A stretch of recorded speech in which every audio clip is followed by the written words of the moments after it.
सांस को मैंने थामे रहा और उसको पकड़े रहा और आज मैं आपके सामने जिंदा खड़ी हूँ, ये बोल सकती हूँ। मैं आपको स्टार्टिंग से बताती हूँ कि जब गवाही हो तो बिल्कुल शुरू से हो, है ना। अंत की गवाही नहीं देनी चाहिए, शुरू से देनी चाहिए। मुझे नहीं पता था। खैर जर्नी तो यहीं से ही शुरू हुई थी जब हम लोग प्रोग्राम्स में थे और वो ग्रीन साड़ी वाला किस्सा स्टार्ट हुआ था। वहाँ से इतने साल हो गए, साड़ी आज तक नहीं जली, और लेकिन उसी दिन जल रही थी साड़ी और मैं शायद सूट पहन के यहाँ खड़ी थी और सब साड़ी पहने थे मेरी टीम के और मैं सूट पहनी थी। तो कोई नहीं, मैंने परमेश्वर से बोला था मैं कुछ भी हो जाए, चाहे मुझे कुछ भी पहन के वहाँ खड़ा और मैं खुदा का आराधना के लिए रुकूंगी नहीं। फिर मुझे धीरे धीरे करके कॉलेज में भी मुझे फंक्शंस मिलने लगे और पहली बार था कि मैं क्रिसमस फंक्शन को खुद से ऑर्गेनाइज कर रही थी, पूरे फंक्शन को। और दूसरे दिन ही फंक्शन था और कुछ नहीं, रात में मैं सोई और सोने के बाद जैसे ही 5:30 बजे एकदम से मुझे पेन होना स्टार्ट हुआ, गैस्ट्रिक पेन जिसे बोलते हैं। तो मैंने सोचा शायद ये गैस का कुछ इशू होगा, इसका पेन होगा। तो एकदम से जैसे मैं उठी और उठने के बाद तुरंत मैं गिर पड़ी। अकेले ही रहती हूँ रूम पर, कोई नहीं है कि भाई सपोर्ट कर दे, यहाँ से वहाँ ले जाए या कुछ। गेट सब बंद और नीचे बिल्कुल मैं गिर पड़ी और कम से कम मेरे को 10 मिनट तक होश नहीं था इस चीज़ का। और परमेश्वर ने मुझे ताकत दी। जैसे जैसे मैंने गेट को खोला और फिर मैं एक मैम बगल में रहते हैं, जीजी मैम, उनके पास गई। तो मैंने बोला मुझे बहुत उलझन हो रही है और बहुत ज़्यादा गैस्ट्रिक प्रॉब्लम हो रहा है, मुझे मेडिसिन दो, कुछ दो। उन्होंने पूरे होम रेमेडीज़, मेडिसिन सब कुछ दिया। उसके बाद भी वो पेन सही नहीं हुआ। फिर उसके बाद मैंने बोला कि मुझे हॉस्पिटल लेके जाइए और मैं सेंट मैरीज़ ही में थी और उन्होंने मुझे डायरेक्ट एडमिट किया और उन्होंने मुझे वही गैस्ट्रिक इशू का ट्रीटमेंट देना शुरू करा। लेकिन डॉक्टर मेरे सामने आधे घंटे बैठे रहे और ये मुझसे कह रहे कि आपका इतना सब कुछ देने के बाद आपका पेन क्यों नहीं ख़त्म हो रहा है। तो उन्होंने मेरी ईसीजी करा। तो ईसीजी करने के बाद कुछ कुछ चीज़ें डायग्नोज हुई, बट बिलीव नहीं किया क्योंकि पेन बहुत, मतलब बोलते बयान नहीं था कर सकते हो कैसा दर्द होता है कि पूरा चेस्ट से शोल्डर, शोल्डर से पीछे पूरा आधा एरिया मतलब खिंचा हो बहुत ज़्यादा। लेकिन मैंने परमेश्वर से ही बोला था कि मैं इस बेड से उठ के मैं कॉलेज जाऊंगी और क्रिसमस का पूरा फंक्शन मैं देखूंगी और करवाऊंगी। तो परमेश्वर ने मुझे ताकत दी और मैं गई। फिर इसके बाद मैं तुरंत ऐसा तो डायग्नोस हो रहा था क्योंकि हम लोग भी मेडिकल लाइन से है, जैसे मायोकार्डियल इन्फेक्शन बोलते हैं, एक कहने को एक कंडीशन है, उसमें हार्ट अटैक भी आता है। तो वही था मुझे जब घर गए तो। और फिर मैंने जैसे गई, मैंने मम्मी को बहुत लाइट बताया चीज़ें, उतना गहराई में चीज़ें नहीं बताई। लेकिन भाई सब लोग अपनी क्रिसमस की तैयारी करते तो मैं भी कर रही थी, मुझे भी बहुत ज़ोर शोर से करना था। मैंने मम्मी कुछ नहीं है मुझे, आप स्टार्ट करो, हम शुरू से स्टार्ट करेंगे और वैसे ही हम सब सेलिब्रेट करेंगे जैसे सब करते हैं। स्टार्ट हो चुका था और मैं थोड़ा गई हुई थी अपने कपड़े का मेजरमेंट देने। जैसे थोड़ी सीढ़ियों ऊपर चढ़ के है, तो जैसे ही चढ़ी तो मुझे एकदम से चक्कर आया और मैं बैठ गई। तो उसके तुरंत बाद मुझे डॉक्टर के पास मम्मी ले गई और डॉक्टर ने बोला कि ये कंडीशन थोड़ी मुझे सही नहीं लग रही, अब मैंने हॉस्पिटल, क्योंकि तुरंत हम लोग होम क्लिनिक में गए तो उन्होंने हमें हॉस्पिटल में एडमिट किया। और एक ट्रॉप्टी होता है जिसमें कि पॉजिटिव और नेगेटिव, अगर वो नेगेटिव होता है तो आप घर जा सकते हो, कॉमन चीज़ है। लेकिन अगर ट्रॉप्टी पॉजिटिव है तो कार्डिक टेस्ट चाहिए कि कुछ अरेस्ट आया है या कुछ कंडीशन ऐसी है। तो वो मेरा पॉजिटिव आ गया। तो मैं 3 दिन उस हॉस्पिटल में एडमिट रही और मेरे स्टमक में बिल्कुल जिसे बोलते हैं ब्लड थिनर्स इंजेक्शंस होते हैं जो दिए जाते हैं, तो वो खून पतला करने के लिए, तो वो मुझे दिए जा रहे थे। पेट में कम से कम मेरे 15-20 तो लग ही गए होंगे इंजेक्शंस। उसके बाद उन्होंने, उनसे हैंडल नहीं हुआ केस, तो मुझे उन्होंने झांसी में एक हॉस्पिटल है लाइफ लाइन, वहाँ रेफ़र कर दिया और उन्होंने मेरा इको वगैरह देखा जिसमें कि मेरा जो ईएफ है, पंपिंग जिसे बोलते हैं, इजेक्शन फ्रैक्शन, नॉर्मल आपका 65 से 85 होना चाहिए, मेरा सिर्फ 40 था और मेरा पंपिंग इतना कुछ नहीं हो रहा था। तो डॉक्टर ने डायरेक्ट मेरी एंजियोग्राफी करी, निशान भी है यहाँ पर तो एंजियोग्राफी से पता कर लेते कि कितना ब्लॉक है क्या है। तो मेरा फिर उसके बाद उन्होंने डिसीजन लिया, मम्मी को बताया कि मम्मी मेरी भी मेडिकल लाइन से है, तो उनको बताया कि ऐसी ऐसी कंडीशन है और अगर आप एंजियोप्लास्टी नहीं कराते हो, जैसे बोलते स्टेंट, ठीक है, बोलते तो सब चीज़ खुल के बतानी चाहिए, परमेश्वर के भवन में है तो अगर आपने नहीं कराया तो आप 7 दिन बाद फिर लेके आओगे, हार्ट अटैक से ही लेके आओगे, उसके दोबारा चांसेस नहीं है कि ये हैं भी या नहीं बचे। तो ऐसा सब कुछ हुआ। तो मम्मी के लिए भी बहुत बड़ी चीज़ थी, शॉकिंग थी, और सब कुछ मतलब समझ नहीं आ रहा था कि मेरे पापा भी पेस मेकर लगा हुआ है, पापा को भी, हम दोनों को ही हैंडल कर रही हैं। कार्डिक इश्यूज तो फिर ऐसे हैं कि बिना बताए आते हैं, ऑलरेडी सब जानते हैं, हमारे बीच फास्टर नहीं रहे। और फिर इसके बाद मुझे नहीं बताया था। मैं आपको बताऊँ, मैं एक मेडिकल प्रोफेशनल हूँ, एक इंजेक्शन से डरती हूँ। आपको मैं रियलिटी बताऊँ अपनी, तो मैं एक इंजेक्शन से डरती हूँ खुद के लिए। सबको तो दे सकती हूँ लेकिन खुद में नहीं लगवा सकती हूँ, ऐसा है। लेकिन इतना कुछ हो रहा मेरे साथ कि कुछ बता नहीं सकते। लेकिन वो एक जर्नी, ऐसी जर्नी थी कि मैं आपको बताऊँ, बहुत से लोग एंजियोप्लास्टी वाले प्रोसीजर वाले पेशेंट इतनी जल्दी उठ नहीं पाते, कम से कम 3 से 4 महीने लगता है उठने के लिए सिर्फ, और चलने के लिए या खड़े होने के लिए, इतनी बात करने के लिए, बोलने के लिए, गाने के लिए, अपने सारे रेगुलर एक्टिविटीज़ करने के लिए टाइम लगता है। लेकिन मैं 2 दिन में खड़ी हो गई। मैं 2 दिन में खड़ी हो गई। मम्मी कह रही क्या इधर उधर हाथ फेंक रही हो, है अभी ये हुआ है। मैंने कुछ नहीं, मैं परमेश्वर में बिल्कुल चंगी भली हूँ, कुछ नहीं हुआ मुझे, मैंने मम्मी से बोला। फिर उसके बाद मैं आपको बता रही हूँ, ये प्रोसीजर भी ऐसा होता है कि आपको पता है आर्टरी के ज़रिए पूरा करा जाता है, और ये काफ़ी पेनफुल भी होता है, और इसकी जो बैंडेजेस होती है इतनी टाइट होती हैं, कम से कम वो आपको 8 घंटे तो पूरे टाइट बैंडेज पे रखा जाता है कि खुल जाए तो फिर पूरा इस तरीके से। तो मैं आपको बताऊं कि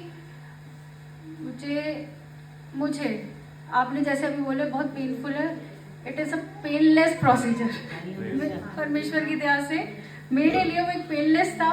मुझे नहीं पता कब गया वो, कब अंदर हुआ, और फिर कब क्या क्या चीज़ें हो गई। और मैं आईसीयू जैसे बेड पे थी, जहाँ अगल बगल लोग डेथ हो रहे हैं, सामने इतनी चीज़ें चल रही, नेगेटिव माइंड हो जाते हैं सब चीज़ों को देख के कि ऐसा नहीं मेरे साथ हो जाए। लेकिन परमेश्वर ने वो मुझे शांति दी कि मुझे ऐसा लगता है ये शायद इंसानी शांति नहीं है, या मैं एक टेम्परेरी शांति की परमानेंट शांति थी। और मुझे परमेश्वर ने वो शांति दी थी कि मैं उन सारी चीज़ों से मैं निकल गई, और मैं निकल के मैं घर गई। और डॉक्टर ये कह रहे थे इतनी कम एज में इसको ये कंडीशन, या होंगे कुछ मेडिकल प्रोफेशनल्स तो उनको भी पता है कि इस एज में एमआई जैसी कंडीशन नहीं होती है। ये 65 ईयर्स या 50+ एज में एमआई करने की रेयरेस्ट केस है। जो लोग मेरी रिपोर्ट देख रहे सबसे पहले वो मुझे ये देख रहे थे कि इतनी छोटी सी है ये और इतना बड़ा कंडीशन लेके चल रही है ऐसे करके। खैर मैं उनको बता नहीं रही कि बड़ी कंडीशन, लेकिन इतना ज़रूर मुझे पता है ये मेरा बड़ा परमेश्वर मेरे साथ रहता है। और उस विश्वास से मैं गई और विश्वास को मैंने थामे रखा। मैंने परमेश्वर अब आप सब आपके हाथ में है, अब आपको जो करना हो अब आप वो करिए। आप बोलोगे यहाँ पर वो ट्रीटमेंट करा लो, वहाँ ट्रीटमेंट आप बोलोगे यहाँ इंजेक्शन लगवा लो, सब कुछ आई एम रेडी। मतलब ये नहीं बोल रही थी कि नहीं नहीं मुझे डर लग रहा है, मुझे घबराहट हो रही, मुझे नहीं कराना है, क्योंकि ये बहुत छोटी चीज़ नहीं है। जिसके साथ होता है ना वो जानते हैं कि किन किन चीज़ों से गो थ्रू होना पड़ता है। It's not easy for a normal person जिसे विश्वास नहीं हो। जिसे विश्वास है वही उन सब चीज़ों से निकल सकता है। अविश्वासी के लिए तो बिल्कुल ही ये बहुत खतरनाक ही चीज़ें हो जाएंगी, लेकिन मेरे लिए वो बहुत ही ईजीएस्ट थी। इसलिए मैं रो भी नहीं रही हूँ, शायद आप देख रहे होगे मैं बहुत हंस के अपनी गवाही दे रही हूँ, क्योंकि मैं नहीं चाहती थी कि मैं रोऊँ और मैं ये दिखाऊँ कि मैं कितनी बेचारी हूँ या मैं कितनी मतलब बहुत वीक हूँ। मैं खुदा में बहुत स्ट्रांग हूँ और हमेशा रहूँगी। और परमेश्वर ने मुझे जीवन दिया है, बहुत बड़ा जीवन दिया है। सब कुछ जितना उसने एज मेरे लिए रखा है उतना एज मैं पूरा लेके जाऊंगी और पूरी महिमा से भरा होगा। मैं हमेशा बोलती थी पास्टर मेरे बचपन से लेके बिल्कुल इतने बड़े हो गए या इतना एज हो गया, पूरी गवाही से भरा है। और ये भी बहुत बड़ी गवाही है। मैं आपको यहाँ निराश नहीं करना चाहती। आपकी कुछ भी प्रॉब्लम्स हो, कोई बीमारी हो, कोई भी चीज़ हो, मैं आपसे बोल रही हूँ, आप सिर्फ परमेश्वर पर विश्वास करोगे, सारी चीज़ें आपकी, मतलब आपको पता नहीं चलेगा कि वो चीज़ें हो कैसे रही, वो अपने आप ऑटोमेटिकली होती जाएंगी। बस लास्ट कुछ लाइन्स और, अभी मैं इस बीच मेरा रीचेकअप होना था, तो इससे पहले जो मेरी रिपोर्ट थी बहुत खतरनाक थी, एफ कम है, तो ये क्लॉट है, ये ब्लॉकेज है, एक आर्टरी पूरी 100% ब्लॉक है, ये है वो है। लेकिन मैं परमेश्वर पे विश्वास ये था, परमेश्वर कि जब मैं दूसरी रिपोर्ट को अपना देखूं, ठीक है कुछ भी हुआ मुझे नहीं पता, लेकिन हाँ इतना ज़रूर मैं आपसे कुछ मांगना चाहती हूँ। और मैं ये जब गवाही लेके खड़ी हूँ तो मैं ये ना बोलूँ कि नहीं देखो फिर से कुछ निकल आया। और मैं आपको बताऊँ, जब मैंने फिर से इको कराया उसमें मेरी सारी चीज़ें नॉर्मल है। मैं आपको ये बताना चाहती हूँ, और वो मैंने विश्वास से मांगा था। और इस विश्वास के लिए मैंने एक वचन जो मैं आपके साथ शेयर करना चाहती हूँ। अगर आपको लग रहा है कि आप बीमार हो या आपके घर वाले बीमार हैं या कुछ भी ऐसी है, मैं आपको ये विश्वास दिलाना चाहती हूँ कि हर रिपोर्टों से बड़ी रिपोर्ट ही है। ठीक है, सारी रिपोर्टों से ऊपर की रिपोर्ट जिसे बोलते हैं। अगर आपकी रिपोर्ट में कहीं भी लग रहा है कि थोड़ा ऊपर नीचे, ठीक है, मैं विश्वास से एक वचन आपके साथ शेयर करना चाहती हूँ, क्योंकि मैंने भी वही काम किया है। अपनी पुरानी रिपोर्टों पे ये वचन मैंने लिख के चिपकाया। मैंने ये भी नहीं देखा कि कोई देखे, मैंने अच्छी बातें देख ली और पढ़ ली कि मैंने क्या लगाया है। तो मैं आपके साथ वचन शेयर करना चाहती हूँ जो मिलता है यशायाह 53 वर्सेस 5। परंतु वह हमारे ही अपराधों के कारण घायल किया गया, वह हमारे अधर्म के कामों के कारण कुचला गया, हमारी शांति के लिए उस पर ताड़ना पड़ी कि उसके कोड़े खाने से हम चंगे हो जाएं।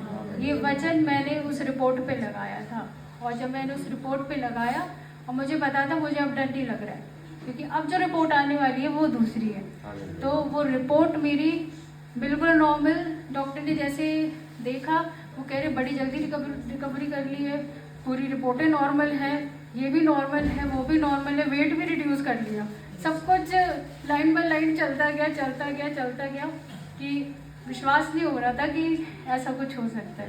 क्योंकि मैं आपको यही बोलना चाहती हूँ, अगर आपको कहीं भी ऐसा फील हो कि नहीं मैं कमज़ोर हूँ या मैं बीमार हूँ, मेरे साथ बहुत कुछ हो गया या बहुत कुछ होने वाला है, ये भी लगता है कि कुछ होने वाला है, सबसे बुरी चीज़ तो यही है कि हम ये ना सोचे कुछ होने वाला है ना। तो आप इस वचन को पढ़ते जाइए, जैसे कि बोलते राइम पोयम होती ना, उसकी तरह बोलते जाइए, जब तक आपके मन में आता जाए आप बोलते जाइए, क्योंकि जहाँ वचन है वहाँ स्वतंत्रता है ना, और जहाँ विश्वास है वहाँ तो आप बिल्कुल चंगे और जिंदा है ना। जैसे कि मृत्यु है हारी जिंदा है मसीह, वैसे ही उसने हमको भी मरने के लिए नहीं छोड़ा है, हमें जिंदा रहने के लिए छोड़ा है। इसलिए कि हमसे जितनी परमेश्वर महिमा कराना चाहते हैं वो आपसे महिमा करा के ही रहेगा, चाहे आप ऐसे रेंगते हुए चलो, चाहे आप लकड़ी चलाते हुए चलो, चाहे आप अंदर स्टेंट लगाते हुए चलो, ठीक है, लेकिन वो आपसे कैसे भी करके महिमा लेना चाहेगा और वो लेगा। तो मैं सच में इस दिन को मैं बहुत मिस कर रही थी, मैं अपनी चर्च को बहुत मिस करती हूँ। वहाँ भी मैं मम्मी पापा से यही बात करती रहती हूँ, हम ये थे ये करते, मम्मी देखो कि पिकनिक गए हुए हैं, ये है, मैं ऐसे ही बताती रहती हूँ बीच में, कहने लगी कितनी पागल हो तुम चर्च के लिए अपनी। तो मैंने हाँ होना ज़रूरी है, जैसे दाऊद पागल था से हम भी पागल ही है, ठीक है, तो पागल बनने में कोई वो नहीं। और मैं ये भी बताना चाहूँगी, मेरे पापा भी बैठे हैं, उनको पेसमेकर लगा है, और अभी हमने रीचेकअप करा है तो पापा का भी पेसमेकर नॉर्मल है, सारी चीज़ें नॉर्मल है। वो हुआ इसलिए क्योंकि हमने विश्वास करना नहीं छोड़ा। और मैं एक चीज़ और शायद सिखाना तो नहीं, मैं बहुत छोटी हूँ बोलने के लिए चीज़, लेकिन हमारे परिवार में एक चीज़ ज़रूर होती है कि हम परिवार रात में इकट्ठा बैठ के प्रार्थना ज़रूर करते हैं जब सो आप, क्योंकि वो एक ऐसा टाइम होता है जहाँ शैतान बैठा है आपको डिस्टर्ब करने के लिए। तो आप सब हाथ पकड़ के प्रार्थनाओं में, और लास्ट में एक ज़रूर प्रार्थना करना कि यीशु तेरे कोड़े खाने से हम चंगे, क्योंकि उसने वो जितनी भी स्ट्राइप्स ली, जितने भी कोड़े लिए, वो एक एक कोड़ा आपकी हर बीमारी, तंगी, बेचारापन, सब चीज़ के लिए उसने लिया। अगर आप ये विश्वास करते हैं और आप जानते हैं कि आपको लहू स्वतंत्र कर सकता है, तो आप उस चीज़ को हासिल कर लेंगे। ये एक जीत है, जीत की गवाही है, मैं कोई हारने की गवाही नहीं दे रही हूँ, या कुछ ऐसा नहीं दे रही हूँ। और मैं इस चीज़ को नहीं मानती मेरे अंदर क्या लगा है क्या नहीं, मैं परमेश्वर का नाम लेती हूँ और आगे चलती चली जाती हूँ।